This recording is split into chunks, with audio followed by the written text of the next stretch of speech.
Hello students, I am Rahul Upadhyay, your educator mathematics.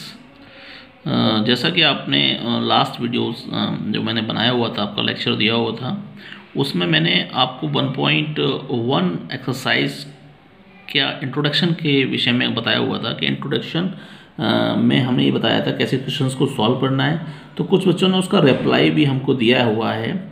उस reply में कुछ बच्चों ने कुछ क्वेश्चंस को आस्क किया हमसे कि आप सर ये वाला क्वेश्चंस बताइए। तो उसी में हमारा एक फर्स्ट क्वेश्चंस आता है। ये हमारा क्वेश्चंस रहता है फर्स्ट का सेकंड पार्ट 196 और 38,220 का SCF फाइंड करना है। y इक्विवेलेंट डिवीजन थ्योरम, इसका हमें SCF फाइंड करना है। अब ये SCF कैसे फाइंड करते हैं ये आपको पता है, मैंने आपको पूरा डिटेल दिया हुआ था, लेकिन फिर भी अगर आपने पूछा है तो मैं इसे आपको बताऊंगा। तो देखिए जरा, आप इन दोनों में आप चेक कर लीजिए 38,220 एंड 196 में this is the greater than and this is the smaller than, कि 38,220 इज ग्रेटर देन एंड 196। सो आपको 196 का इसमें डिवाइड करना होगा। डिवाइड 196 का करेंगे तो 1 बार इसका पहले जाता है, वो नॉर्मल सी चीज़ है, ये आपको आती होगी डिवाइड करना। तो हमने यहाँ ये चीज़ देखी कि 1 टाइम डिवाइड करने से ही इसका रिमाइंडर 0 हो गया। अब हमारे पास जो प्रोसीजर है उसमें हमारा रिमाइंडर क्या होना चाहिए, जब तक हम स्टेप्स को बढ़ाते हैं जब तक रिमाइंडर 0 नहीं आया। हमारा फर्स्ट स्टेप में ही देखिए, फर्स्ट स्टेप हमारा जो फर्स्ट स्टेप है उसी में रिमाइंडर क्या आ चुका है, 0 आ चुका है। Dividend equal divisor into quotient plus remainder. तो डिविडेंड आपका 38,220, डिवीज़र आपका 196 और क्वोशिएंट 195 ऊपर दिख रहा है ना आपको, और रिमाइंडर 0, यानी 0 रिमाइंडर आ गया, रिमाइंडर इज 0, तो स्टॉप हो गया, हमारा प्रोसेस यहीं स्टॉप हो गया। तो हमने बताया जैसे ही रिमाइंडर 0 आ जाता है तो जो उस 0 वाली स्टेप जो होती है उस स्टेप में जो डिवीज़र होता है हमारा 196 है यहाँ पे, बस वही हमारा SCF कहलाता है। तो इसका 38,220 एंड 196 का जो SCF होगा वो 196 ही होगा। क्लियर बच्चों, 196 क्या होगा बेटा, 196 ही होगा, इसलिए आपको यहाँ ध्यान देने वाली बात है कि इसका 196 होगा। अब हम एक्सरसाइज के क्वेश्चंस पर बढ़ते हैं आगे की तरफ, कुछ नया बताने जा रहे हैं आज आपको। और इन क्वेश्चंस को ध्यान देने के लिए थोड़ा आपको ये कोशिश करनी ही पड़ेगी कि आप ढंग से समझें। अगर अंडरस्टैंडिंग ढंग से नहीं हो पाई तो आपको इन क्वेश्चंस को करने में बहुत प्रॉब्लम आएगा। तो इन प्रॉब्लम्स को फेस करने के लिए आप ध्यान दें जो भी बातें हैं उन पर। सेकेंड क्वेश्चन आपका आता है, so that any positive odd integer is of the form 6q + 1 और 6q + 3 और 6q + 5 where q is some integer. देखिए आपको ऐसा एनी पॉजिटिव ऑड, ये ऑड समझ में आ रहा ना, ऑड 1 3 5 7 इस तरह के नंबर जो होते हैं वो ऑड होते हैं। वो ऑड इंटीजर्स आपको शो करना है कि उसका फॉर्म क्या होना चाहिए, 6q + 1 6q + 3 और 6 केवल ये थ्री फॉर्म ही ऐसी हैं इस प्रोसीजर में, ऑड इंटीजर में, कि वो उनको हम शो कर सकते हैं, 3 फॉर्म्स को ही, है ना। तो where q is some integer, जहाँ q क्या है, कोई भी इंटीजर है, या q कोई भी इंटीजर है। तो हम इसको कैसे सॉल्व करेंगे ज़रा ध्यान दीजिए। सबसे पहले हम let A B any positive integer, A कोई पॉजिटिव इंटीजर है और उसको हमने लेट कर लिया। पॉजिटिव इंटीजर समझते हैं ना, धनात्मक कोई हमने नोट कर लिया। अब आपको इक्वल डिवीजन लेमा थ्योरम पता है, A = VQ + R, ये हमने पहले ही बता रखी है आपको। A क्या है, डिविडेंड है, V क्या है, डिवाइजर है, Q क्या है, क्वोशिएंट है, R क्या है, रिमाइंडर है, ये है। और इसके साथ साथ ये भी हमने आपको बताया था वहाँ पे, शायद ये नहीं बताया हो तो इसमें कोई बात नहीं, यहाँ सीख लीजिए कि इन तरह के क्वेश्चंस को ये करने के लिए आपको यहाँ ये जो प्रोसीजर है उसे जानना जरूरी है कि 0 is less than R = R and is less than V। B क्या है, V, this is the V, and R for the remainder, V for the divisor, है ना।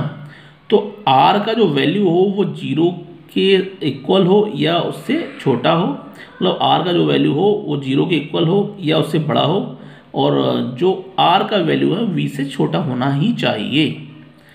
तो इस बात पर जरा ध्यान रखेंगे, वी से आर का वैल्यू लेस होने चाहिए और यहाँ 0 से इक्वल या उससे ग्रेटर देन होना चाहिए। फाइनली बात ये रही। तो इसको हम समझते हैं कैसे निकालेंगे, जरा देखिएगा।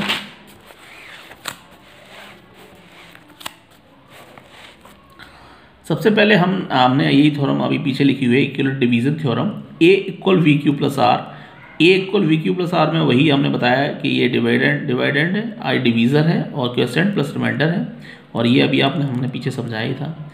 यहाँ आप क्वेश्चन में आपने देखा है कि जो हमने क्वेश्चंस लिखा हुआ है, आप तो पॉज कर लीजिए वीडियो, क्वेश्चंस को और क्वेश्चन को देखिए कि उसमें जो लिखा हुआ है वो ये लिखा हुआ है कि आपका जो क्वेश्चन है, एक बार पीछे आ जाइए दोबारा, उसमें हम देख रहे हैं 6q+1, 6q+3 और 6q+5 ये लिखा हुआ है। यानी इसे शो करने के लिए आपको यहाँ दिख रहा है BQ+1, VQ+3, BQ+5, यानी B की जो वैल्यू है वो यहाँ 6 हमको शो हो रही है। कितनी शो हो रही है? 6। आपको ये इस तरह के क्वेश्चंस में ये देख लेना है कि B का वैल्यू क्या है हमारा यहाँ पे। तो V का वैल्यू हमें 6 को शो हो रहा है। तो ज़रा देखिएगा इसको कि V का वैल्यू हमने यहाँ 6 पुट कर दिया, तो इससे हमें पता चल जाता है कि R का जो रिमाइंडर है उसका वैल्यू 6 से कैसा है? लेस देन, और 0 से इक्वल है या उससे ग्रेटर देन है। तो 6 से लेस देन है तो R की वैल्यू कौन कौन से होगा? 0, 1, 2, 3, 4, 5, एनी वन, ये ध्यान रखना है, कोई भी एक, सभी नहीं, कोई भी एक, 0, 1, 2, 3, 4, 5 कोई भी हो गया, R का वैल्यू हो गया। अब V = 6 हमने अभी आपको बता दिया, V का वैल्यू 6 है यहाँ पे। तो जरा देखिएगा V का वैल्यू जो 6 है वो उसमें हमने आपको यहाँ बताया हुआ है A = 6q+r। A = 6q+ हमारा फॉर्मूला बन गया, एक फॉर्मुलेशन बेस पे हो गया, A = 6q+r।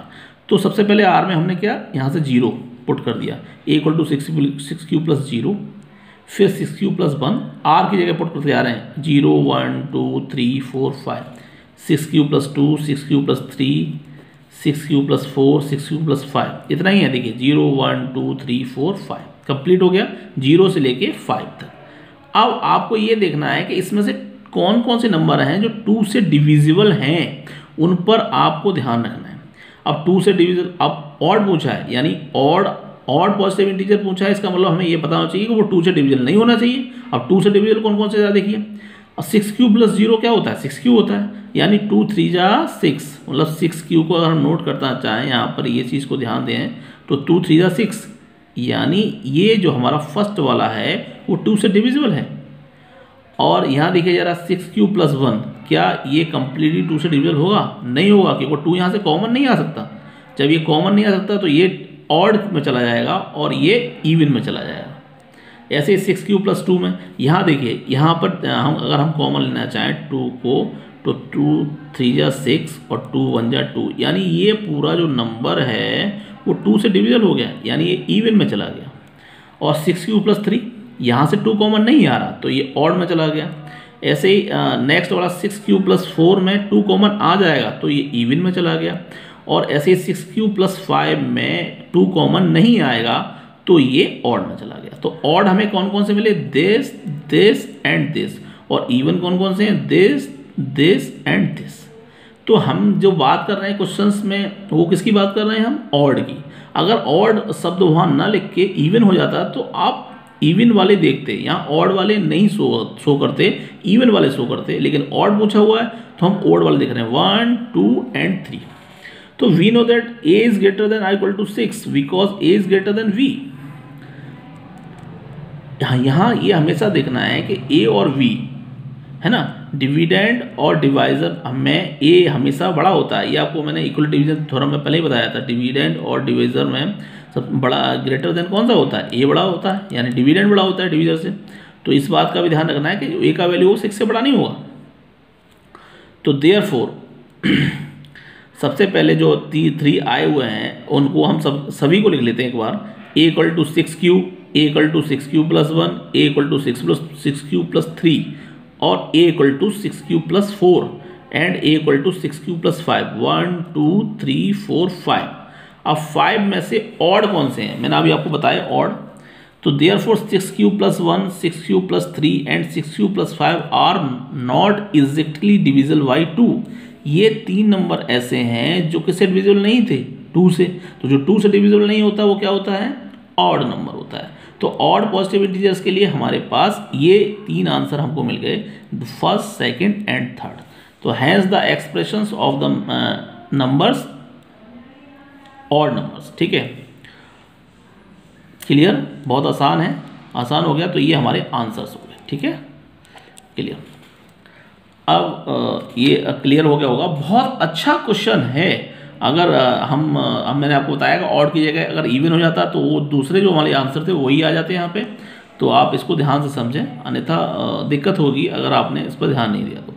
अब हमारा क्वेश्चन नंबर 3 आता है। थर्ड क्वेश्चन से आप उस पर केयरफुली होकर रीड कर लीजिए। मैं इसको होमवर्क में भी दे रहा हूँ, बाद में भी लिखूंगा। ये मैं नहीं करा रहा क्योंकि इस तरह के क्वेश्चंस मैं करा चुका हूँ। इसमें क्या करना है, उसमें जो SCF ऑफ 616 मेंबर्स हैं, ये 32 का उनका ग्रुप है। क्वेश्चंस को रीड कर लीजिए, उस पर नोट किया हुआ है। और 616 और 32 को जो उनका आप SCF निकाल लीजिए y इक्वल डिवीजन थ्योरम से। तो जो आंसर आएगा वही इक्वल डिवीजन से जो SCF आएगा, SCF का जो वैल्यू आएगा वही उसका आंसर होगा। तो इसको आपको होमवर्क में करना है। मैं पीछे एक बार फिर दोबारा यहाँ नोटिस कर दूंगा। तो आपकी समझ में आ रहा है ना बच्चों। तो ये जो समझ में आपको आना चाहिए, जब तक आप समझेंगे नहीं, उसको बैठेंगे नहीं ध्यान से, तब तक समझ में नहीं आएगा। तो क्वेश्चन नंबर 4, ये था इम्पोर्टेंट क्वेश्चन। ये थोड़ा सा आपको ध्यान देना है इस पर, ये थोड़ा सा है। ये क्वेश्चन कुछ इस एक्सरसाइज के इस तरह के हैं, तो वो आपको कॉन्सेप्ट उनके क्लियर होने चाहिए बेटा। अगर आप मैंने पढ़ा दिया और आपने उसे रट लिया तो फिर कुछ नहीं होने वाला है। क्लियर होने चाहिए, हर चीज़ क्लियर होनी चाहिए, जिससे इस तरह के अगर क्वेश्चंस आपके एग्जाम में आते हैं तो आप उनको कर पाएँ। ये आपके लिए थोड़ा सा नया है, तो ध्यान दीजिएगा। बहुत है आसान, कुछ भी नहीं है, बस थोड़ा समझने वाली बात है। तो आप नेक्स्ट क्वेश्चन की तरफ बढ़ते हैं। ये इंपॉर्टेंट क्वेश्चन है। Use equal division lemma to show that the square of any positive integer is either form of 3m or 3m+1 for some integer m। देखिए इक्वल डिवीजन लेम्मा वही हम पढ़ते आ रहे हैं। लेम्मा आपको पता है, इसकी थ्योरम का इस्तेमाल कर लेते हैं। सो द स्क्वायर, यहाँ एक शब्द बढ़ गया, square of any positive integer, वहाँ और लिखा था, यहाँ पर कोई भी एनी पॉजिटिव इंटीजर है उसका अगर स्क्वायर करें तो square is either of the form 3m और 3m+1। या तो इस फॉर्म में आया उसका स्क्वायर या इस फॉर्म में आया, कोई भी एक फॉर्म होना चाहिए 3m और 3m+1। तो 3m और 3m+1 में कोई एक फॉर्म आ जाए अगर हम उस पॉजिटिव इंटीजर का स्क्वायर करें। तो क्वेश्चन मेरी समझ में आ गया होगा ना। तो क्वेश्चंस को हम करना शुरू करते हैं। सबसे पहले let A B any positive integer, A कोई हम पॉजिटिव इंटीजर ले लेते हैं। ए कोई हमने लेट कर लिया, कोई पॉजिटिव इंटीजर है। तो यहाँ आप देख रहे हैं कि मैंने आपको बताया कि ये चीज़ आपको देखनी होती है। यहाँ 3 है, यहाँ भी 3 है, यानी बी का वैल्यू कितना हो गया बेटा, हमारा 3 हो गया। ए इक्वल टू VQ+R में तो V का वैल्यू कितना हो गया, 3 हो गया। ठीक है ना। यूज इक्वल डिवीजन लेम्मा का हम प्रयोग करेंगे और इस क्वेश्चन को सॉल्व करेंगे। देखिए जरा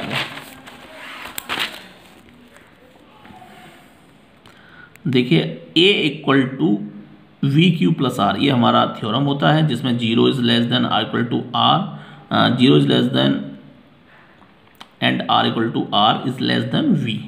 मतलब V का वैल्यू जो होता है वो R से ग्रेटर देन होता है और R का जो वैल्यू होता है 0 से ग्रेटर देन या उसके इक्वल होता है। तो V का वैल्यू हमारे पास कितना है, V का वैल्यू हमारे पास है 3। तो कितना कौन कौन सा रिमाइंडर्स हो गए, 0 1 2, कोई भी एक 0 1 2। अब 0 1 2 ये रिमाइंडर्स हो गए। 0 1 2 में सबसे पहले हमारा ये थ्योरम है A इक्वल टू 3Q+R, ये हमने पढ़ चुका है। तो यहाँ ये B है 3, ठीक है ना, बहुत आसानी से क्लियर हो रही है। वेयर सबसे पहले हम R इक्वल टू 0 को उठाते हैं, यानी R की जगह पुट करते हैं 0, A इक्वल टू 3Q+0 यानी 3Q। स्क्वायरिंग बोथ साइड, क्योंकि स्क्वायर की बात हो रही है तो दोनों तरफ का स्क्वायर करते हैं, तो ये A स्क्वायर हो जाता है, ये 3Q² हो जाता है। और A स्क्वायर 3 का स्क्वायर 9 होता है, तो 9Q² हो गया। A स्क्वायर अगर हम 3 को यहाँ से हटा लेते हैं तो 3 × 3Q² हो जाता है। तो और इस 3 की स्क्वायर को हम m मान लेते हैं। क्या मान लेते हैं, m, ये m इस तरह। तो ये 3 तो ये रहा ये वाला, और ये पूरा क्या हो जाता है m, तो ये हो जाता है 3m। यार 3 की square is the some integer, कोई भी एक इंटीजर हो सकता है। m is a some integer, और m भी एक सम इंटीजर है क्योंकि इसके इक्वल ये है, तो ये भी इंटीजर है, तो ये भी इंटीजर हो जाएगा। तो A² इक्वल टू 3m, मतलब हमने जो क्वेश्चंस में पुटअप किया है, पूछा गया है आपसे उस क्वेश्चंस में, उसमें एक फॉर्म 3m भी है, तो एक स्क्वायरिंग फॉर्म हमारी 3m निकल आई। आसान है ना। कुछ नहीं, पहले हमने 0 रखा, 0 में हमने 3q कर दिया, 3q + 0 हो गया। उसके बाद स्क्वायरिंग बोथ साइड्स, दोनों तरफ का स्क्वायर कर दिया। स्क्वायर करने के बाद a² = 3q², ये हो गया, क्लियर हो गया। और a² = 9q² हो गया, क्योंकि स्क्वायर सब करते हैं, 3 का स्क्वायर 9 हो जाता है। फिर सेम आगे इस तरह करते रहेंगे। तो ये 3m वाली फॉर्म हमको यहाँ पर फाइनली क्लियर हो गई। अब हम r = 0 भर चुके हैं। अब सेकेंड पार्ट का नंबर r = 1। अब r = 1 भरिए, तो a = 3q + 1, यानी r की जगह अब यहाँ कितना हो गया 1, 3q + 1। अब वही प्रोसीजर, स्क्वायरिंग बोथ साइड, दोनों तरफ का स्क्वायर कर दीजिए। a² 3q + 1 का स्क्वायर, आपको पता है a + b का होल स्क्वायर का फॉर्मूला क्या होता है, या पहले से पढ़ चुके हैं, फिर भी मैं यहाँ नोट कर देता हूँ। a + a² + v² + 2ab, ये फॉर्मूला होता है। इसके अकॉर्डिंग आप इसको ओपन कर लीजिए, a² = 3q + 1 का होल स्क्वायर। देखिए जरा, a² + b² + 2ab, ये आपको आता ही है। a², 3 का स्क्वायर 9q², 1² 6, 3 2 जा 6q, 6 1 जा 6, ये ऐसे हो गया। इस 6 को इधर ले लिया, 1 को मैंने इधर डिनोट कर दिया। तो यहाँ से देखिए, ये इस पार्ट में से 3q कॉमन आ रहा है, 3q नहीं, ओनली 3 कॉमन आ रहा है। तो हमने यहाँ से ये 1 को अलग कर लिया, क्योंकि यहाँ से नहीं आ रहा है, तो 3 हमने कॉमन ले लिया। तो 3 3 जा 9, यानी 9 की में से 3 निकाले, 3q² बच गए। और 3 2 जा 6, यानी 2q यहाँ बच गए। मतलब इतने पार्ट में से हमने ये यहाँ पे बच गया 3q, 3 कॉमन आ गया, और ये +1 अलग हो गया। इसको, ये जो पार्ट आपको दिख रहा है, मैंने इसे m कह दिया। क्या कह दिया? m, यानी इंटीजर। तो यहाँ से ये 3, और यहाँ से ये m, और यहाँ से ये +1, 3m + 1 का फॉर्म बन गया, यानी m = 3q² + 2q। ये तो a² = 3m + 1, ये भी हमको दिया हुआ है क्वेश्चन में, या तो 3m हो या 3m + 1, यानी 3m फर्स्ट वाला आ चुका है, 0 वाला। सेकेंड रिमाइंडर 1 था, उसका 3m + 1 आ चुका है। इसी प्रकार नेक्स्ट रिमाइंडर r = 2 ले लेते हैं। सेम वही प्रोसीजर, कुछ खास नहीं है। a = 3q + 2, squaring both sides, 2 यहाँ रिमाइंडर है, उसको हमने ले लिया, दोनों तरफ का स्क्वायर किया। a + b का होल स्क्वायर मैं फॉर्मूला पहले ही लिख चुका हूँ, उससे इसे खोल दिया। a² 9q², 2 का square 4, 12q, a² 9q², 12q को इधर ले लिया, 4 को इस साइड में ले लिया। हम लिख सकते हैं, इसमें कोई दोहराए नहीं, आसानी से इसको हम इजी वे में नोट कर दिया हमने, जो भी प्रॉपर वे है। a² 9q² + 12q। बस यहाँ थोड़ा ध्यान देने वाला बात है कि ये 4 जो है ना, 4, इसको हमने 2 जगह यहाँ डिवाइड कर दिया, 3 + 1 में, 3 + 1, तो थोड़ा सा यहाँ ध्यान देना है। 3 + 1, 3 + 1 क्लियर हो गया ना। 9q² + 12q + 3 + 1। अब हमने क्या किया, इस पार्ट में से ये जो पार्ट दिख रहा है ना, यहाँ तक, ये 1 को अलग कर दिया, इसको अलग ले लिया, इस यहाँ से 3 कॉमन ले लिया, तो 3 3 जा 9, यानी 3q² बचा। यहाँ से यहाँ 3 4 जा 12, 4q बचा, और 3 1 जा 3, यानी 3 कॉमन आ गया। तो ये पार्ट बचा, इस पार्ट को हमने m कह दिया। क्या कह दिया? m कह दिया। तो यहाँ से ये 3, यहाँ से ये m, और यहाँ से ये 1, यानी 3m + 1, ये स्क्वायर नहीं है, 3m 3m + 1, यानी हमारा जो पहले वाला 3m था 0 वाला, सेकंड वाला जो रिमाइंडर r1 उसका भी 3m + 1 आ गया, और ये थर्ड वाला उसमें भी 3m + 1 आ गया। m = ये है, ये दिख रहा है। क्लियर हो गया ना, a² = 3m + 1। तो ये क्लियर हो गया आपको।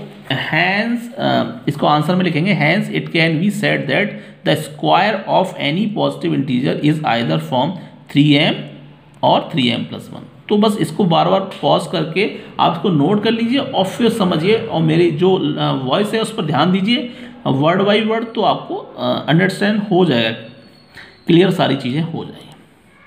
ओके, अब मैं कुछ क्वेश्चंस आपके होमवर्क्स में नोट करता हूँ। So that any positive odd integer is of the form 6q + 1 और 6q + 3 और 6q + 5 where q is some integer. ये क्वेश्चंस आपका बेस्ड है क्वेश्चन नंबर 2 पर, जो मैंने आपको पहले बताया था। और उसके बाद क्वेश्चन एक्सरसाइज का 1.1 का क्वेश्चन नंबर 3 जो मैंने बीच में आपको होमवर्क में दिया है, वो एंड 5, ये 3 क्वेश्चंस आपको हमें करके आपको बताने हैं। Okay, clear. तो अब नेक्स्ट वीडियो में डिस्कस करते हैं। Okay, have a nice day.